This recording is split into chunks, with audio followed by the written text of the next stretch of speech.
जी कामं 25 वर्षापूर्वी व्हायला पाहिजे ती मी मुख्यमंत्री झाल्यानंतर पहिलं त्याचं काही निर्णय STP साधे नव्हते. मिलिंदजी बरोबर आहे. 7 STP सुरुवात केली आपण. असंच पाणी वाहत होतं.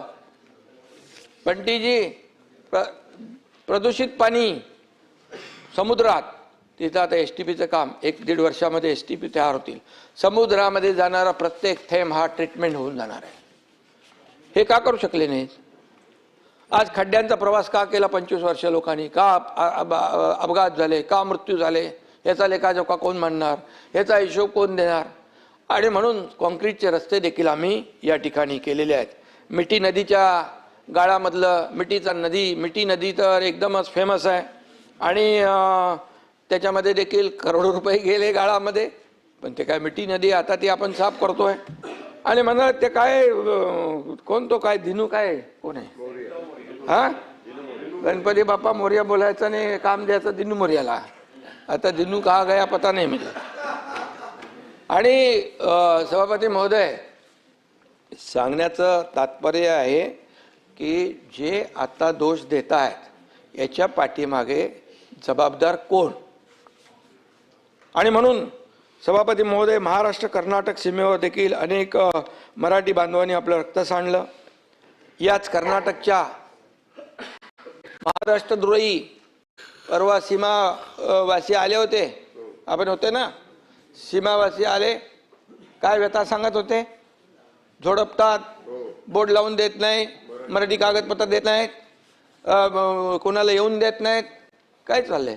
अरे मंत्र्याला पण येऊन देत नाही. हे काय पाकिस्तान आहे? हा देशाचा एक भूभाग आहे. आणि अशा प्रकारचं त्या ठिकाणी हे करतात. तर त्या महाराष्ट्रद्रोही मुख्यमंत्र्यांना बोलवून त्याला शाल आणि बुके देण्याचं पाप कुणी केलं? त्याचे फोटो आलेत. आणि म्हणून हे जे काय यांची बाळासाहेब असते तर असं केलं असतं का? का सुनील शिंदेजी? बाळासाहेब असते तर असं केलं नसतं. आणि म्हणून नाही कसं. आणि म्हणून परवा सीमा प्रश्नी बैठक झाली. त्या ठिकाणी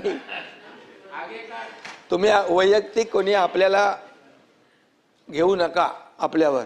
अरे समोर तुम्ही आहात तर तुमच्याशी बोलणार ना. इथे काय विरोधी काय शत्रू थोडे आपण. त्यामुळे सभागृहामध्ये आपण लोकांच्या सेवेसाठी आलेलो आहोत, जनतेच्या सेवेसाठी आलो. या ठिकाणी सीमा प्रश्नाच्या बैठकीनंतर पवार साहेब खाली जाता जाता तिकडे आले. त्यांना कोणाशी त्यांच्या लोकांशी बोलायचं होतं. माझ्या दालनामध्ये आले आणि मी वरती कॅबिनेटला होतो. मला माहीत पडलं तिकडे पवार साहेब आलेत. आता ज्येष्ठ नेते पवार साहेब आता आपले तिकडे बसले दालनात. मी ताबडतोब गेलो. त्यांना आपली संस्कृती आहे, शाल श्रीफळ दिलं. अरे काय किती मिरच्या, किती पोटदुखी, किती मळमळ, किती जळजळ, काय? अरे काय मी जलुशील चालणार नाही, जमाल गोटा पाहिजे.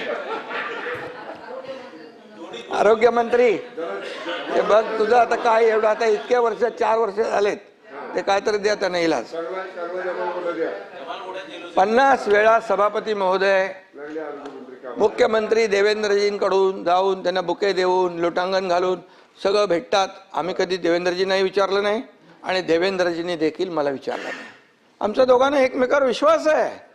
अरे जे लोक जे अशा पद्धतीने काही विचार करतात ते स्वतःची फसगत करतायत. आणि म्हणून आपल्याला मी सांगतो, पवार साहेब एक ज्येष्ठ नेते आहेत. आमची संस्कृती आहे, महाराष्ट्राची परंपरा आहे. ही विकृती कसली आहे?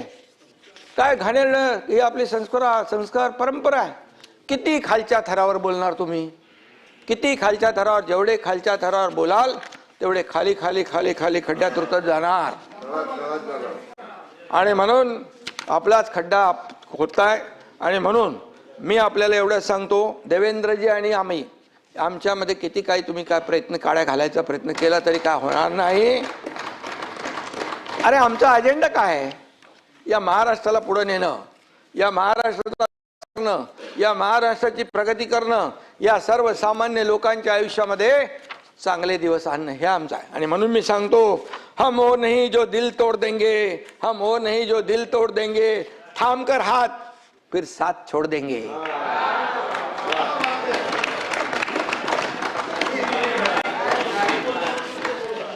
पानी की तरह ये दोस्ती हमारी, पानी की तरह दोस्ती हमारी, कोई कितना भी चाहे हम जुदा नहीं होंगे।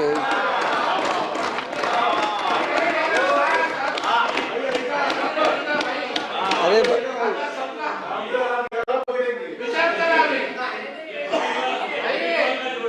काही लोक आहेत ना, मनामध्ये त्यांच्या उकळ्या फुटतात. अरे ह्यांच्यामध्ये काहीतरी काय चालू नाही.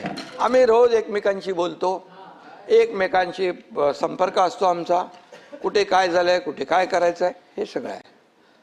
आमचा अजेंडा स्वार्थ नाही, आमचा अजेंडा परमार्थ आहे. लोकांना मदत करणं आमचा अजेंडा आहे. आणि म्हणून कालपर्यंत सभापती महोदय राम भक्तांना हरामखोर म्हणणारे आज राम रक्षा म्हणू लागले.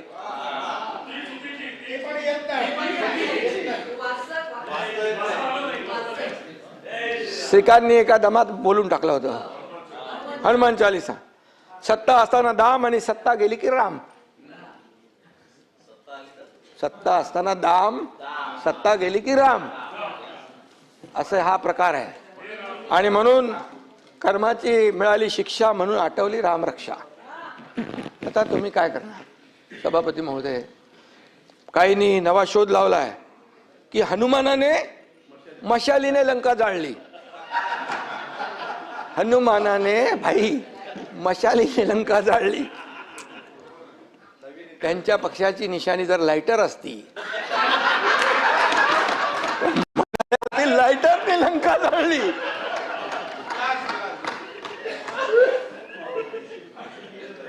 अरे तुम्ही महाविकास आघाडीचे पाटील साहेब सांगा तरी. आता रामानंद सागरला परत ते रामायण सांगायला लावू का?